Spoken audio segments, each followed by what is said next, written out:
All right, let's dive in. Today, we're going to unpack the incredible story behind one of India's most iconic brands. And trust me, this is not your typical business story. This is about revolution, it's about cooperation, and it's about how millions of farmers, literally, built an empire. So let me just start with this question. What if a company wasn't owned by a handful of investors, but by 3.6 million farmers? Just think about that for a second. It's a question that gets right to the heart of this whole thing. Because to understand Amul, you kind of have to forget everything you think you know about how corporations work. They threw out the rulebook. And it all started, as these things so often do, with a huge problem. To really get why Amul is so special, we've got to go back in time. We need to understand the struggle that came before the solution. So let's go back to the 1940s, before India's independence, to a place called the Kheda district in Gujarat. I mean, just look at this. The deck was completely stacked against them. Try to imagine, you're a farmer, you work incredibly hard day in and day out, and at the end of it all, these middlemen and a huge British dairy company get to dictate your prices. And they paid peanuts, next to nothing for all that milk. The farmers had zero bargaining power, absolutely none. And the result of that? Well, it was a brutal, seemingly endless cycle of poverty. The farmers were doing all the hard work, but seeing almost none of the reward. It was a broken system, totally unfair. And you just knew something had to give.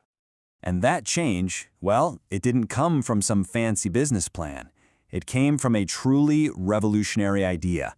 The farmers were just completely fed up, so they went and sought help from one of India's most prominent leaders. And this is what he told them. In 1946, the statesman Sardar Vallabhbhai Patel gave them this simple but totally radical advice.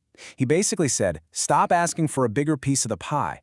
Bake your own pie, form your own cooperative, sell your own milk, run the whole thing yourselves. It sounds simple, but wow, was it radical. And that single piece of advice became the blueprint for everything. Okay, so let's break that down, because it's just brilliant. Step 1, unite. As individuals, they were weak.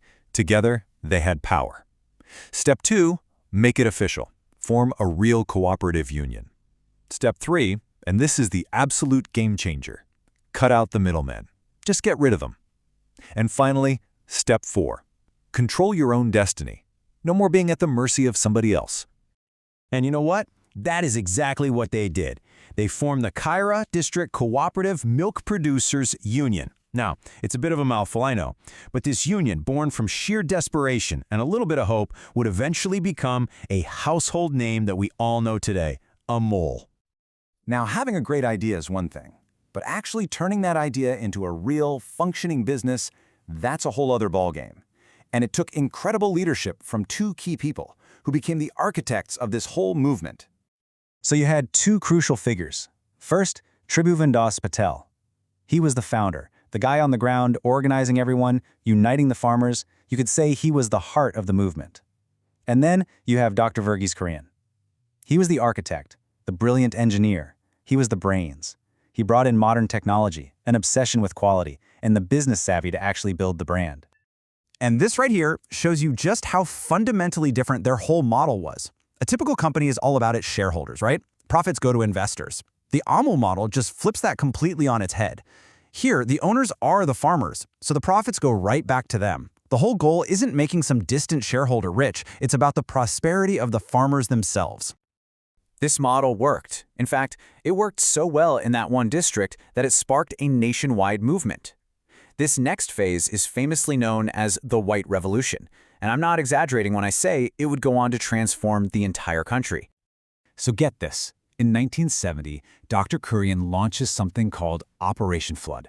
This was literally the biggest dairy development program in the world. And the goal was simple. Take the Amul model and copy-paste it all across India. And as this model spread like wildfire through the 70s and 80s, milk production didn't just go up, it absolutely exploded. Which led to this, a truly historic moment. By 1998, India, a country that once struggled with milk shortages, had surpassed the United States to become the #1 milk producer on the entire planet. Just think about that. It's an absolutely staggering achievement. But you know, this story isn't just about production numbers. The impact went so much deeper. The White Revolution was really a social revolution. It lifted countless families out of rural poverty. It empowered women by giving them a source of their own income. And it made a basic food like milk affordable for millions, which made the whole nation stronger and more self-reliant. So, that brings us to today. The legacy of those first few farmers in Kedah has grown into something, well, something far bigger than they could have ever possibly imagined. It really is more than a brand. It's a movement. Remember that question I asked you at the very beginning? Well, here's the answer. Today, Amul is owned by 3.6 million individual farmers. Not investors, not shareholders, farmers.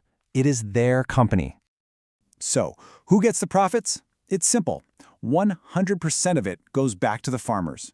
There are no outside investors taking a cut, no distant shareholders getting a slice. The value that the farmers create is returned to the farmers, period. And what that means for you is actually pretty cool. It means there's a direct line between the consumer and the producer. Every single time you pick up Amul butter or cheese or milk, you are directly supporting one of those 3.6 million farmer families. And today, let's be clear, Amul is an absolute powerhouse.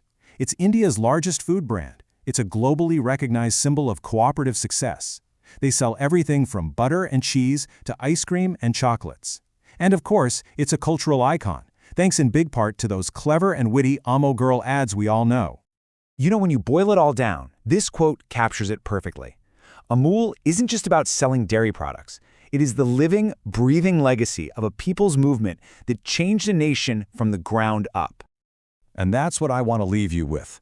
The story of Amul is powerful proof of what happens when people unite to take control of their own economic destiny. It really makes you wonder, doesn't it?